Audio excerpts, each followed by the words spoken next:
안녕하세요. 자본 수업입니다. 아이가 너무나도 쉽게 요구하는 갖고 싶은 물건, 음식 등을 쉽게 혹은 마음은 쓰이지만 얼마 안 되는 돈 때문에 상황을 끌고 싶지 않아 돈으로 해결하여 사주고 넘어가는 상황 속에서 문득 이렇게 사줘도 될까? 이제 우리 아이에게 건강한 경제관념을 심어주고 싶다 라고 생각해 보신 적이 있었을 겁니다. 아이의 경제관념은 자연스럽게 생길까요? 용돈을 주고 통장을 만들어주고 필요하면 조금 더 보태주고 많은 어른들이 이 정도면 충분하다고 생각합니다. 하지만 현실에서는 돈은 익숙해졌는데 생각은 자라지 않는 경우가 생각보다 훨씬 많습니다. 오늘 영상에서는 아이의 금융 첫걸음이 왜 돈을 주는 것으로 끝나면 안 되는지, 그리고 아이 스스로 생각하고 판단하게 만들려면 어른은 어떤 방식으로 옆에 있어야 하는지 차분하게 이야기해 보겠습니다. 아주 흔한 장면 하나입니다. 아이가 말합니다. 이거 사고 싶은데 돈이 부족해. 이때 어른의 반응은 대부분 빠릅니다. 그럼 이번엔 내가 해줄게. 그 정도는 괜찮아. 다음 달 용돈에서 빼. 이 말들이 틀린 건 아닙니다. 하지만 이 순간 아이에게서 하나가 사라집니다. 생각할 시간입니다. 자수성가한 부자들, 특히 스스로 돈을 벌어본 사람들의 공통점은 아이에게 돈을 주기 전에 항상 돈이 생기는 과정을 먼저 보게 했다는 점입니다. 돈이 어디선가 그냥 나오는 게 아니라 누군가의 문제를 해결하고 가치를 전달한 결과라는 걸 아이 눈앞에서 보게 합니다. 그래서 아이에게 돈은 받는 것이 아니라 이해해야 하는 것이 됩니다. 이 사람들은 아이에게 돈을 줄 때도 바로 주지 않습니다. 그리고 이렇게 묻습니다. 왜 이게 필요한지 말해볼래? 이걸 사면 다음에 못하는 건 뭐야? 이 질문은 아이를 혼내기 위한 게 아닙니다. 아이의 속도를 한 박자 늦추기 위한 질문입니다. 금융의 첫걸음은 바로 여기서 시작됩니다. 여기서 중요한 장면이 하나 더 있습니다. 아이가 질문 앞에서 잠깐 멈춰 섰을 때입니다. 이 순간 아이 머릿속에서는 보통 세 가지 판단이 나옵니다. 그리고 이때 어른의 반응이 아이의 기준을 만듭니다. 첫 번째, 아이가 이렇게 말할 때입니다. 그래도 지금 갖고 싶어요. 이건 충동이 아니라 욕구를 인식한 상태입니다. 이때 어른이 바로 결론을 내려주면 생각은 거기서 멈춥니다. 이럴 때 도움이 되는 반응은 이겁니다. 지금 갖고 싶은 이유가 뭐야? 조금 지나도 여전히 필요할 것 같아? 이 대답은 정답을 주지 않습니다. 대신 아이 스스로 욕구를 한 번 더 들여다보게 만듭니다. 두 번째, 아이가 이렇게 말할 때입니다.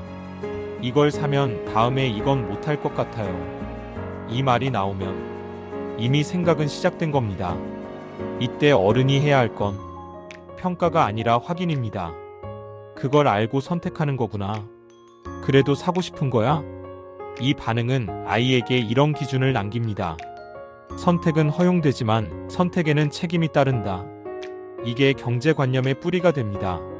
세 번째, 아이가 이렇게 말할 때입니다. 이번엔 안 사고 다음에 살래요. 이건 아이에게서 가장 나오기 어려운 판단입니다.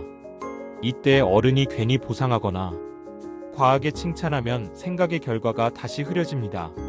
이럴 땐 아주 담백하게 이렇게만 말하면 됩니다. 그래, 그렇게 정했구나. 다음에 다시 생각해봐도 돼. 이 반응은 아이에게 한 가지를 남깁니다. 내가 생각해서 내린 결정은 존중받는다. 이게 쌓이면 아이의 판단력은 어른 눈치를 보지 않고 자랍니다. 아이에게 돈을 준다는 건 사실 세 가지 중 어디까지를 아이에게 맡길지 정하는 일입니다. 돈을 쥐어줄 것인가? 판단을 맡길 것인가? 결과를 감당하게 할 것인가? 많은 가정에서는 첫 번째만 아이에게 주고 나머지는 어른이 가져갑니다. 이러면 아이는 돈은 써도 돈을 판단하는 사람으로는 자라기 어렵습니다. 여기서 부모와 조부모가 가장 자주 하는 실수가 나옵니다. 아이가 고민하기 시작하면 그 고민의 시간을 돈으로 빨리 끝내버리는 겁니다. 그 정도는 그냥 사. 어차피 큰 돈도 아닌데 지금은 공부만 신경 써. 이 말들이 쌓이면 아이는 이렇게 배웁니다. 돈은 생각할 필요 없는 것이고 결국 어른이 대신 해결해 주는 것이라고. 이건 경제관념이 아니라 의존의 학습입니다. 자수성가한 부자들이 유난히 조심한 게 하나 있습니다. 아이의 선택 결과를 대신 정리해주지 않는 것입니다. 잘된 선택이면 왜 잘됐는지 돌아보고, 실수라면 왜 그런 선택을 했는지만 묻습니다. 돈의 크기는 중요하지 않습니다. 이 경험이 반복되면 아이 머릿속에는 기준이 남습니다. 그래서 집에서 바로 써볼 수 있는 아주 단순한 점검 하나만 남기겠습니다. 아이가 어떤 선택을 하려 할 때 이렇게만 물어보세요.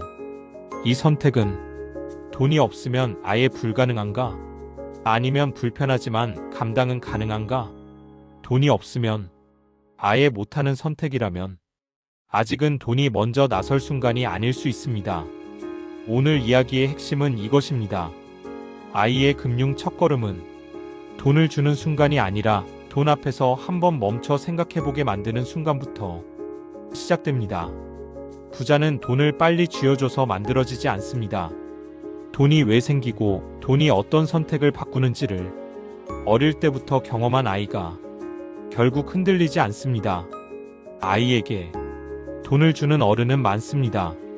하지만 돈 앞에서 아이의 생각을 키워주는 어른은 많지 않습니다. 다음 영상에서도 아이에게 바른 경제관념을 길러주기 위해 도움이 될 주제와 내용을 준비해 찾아뵙겠습니다. 끝까지 시청해주셔서 감사합니다. 자본 수업이었습니다.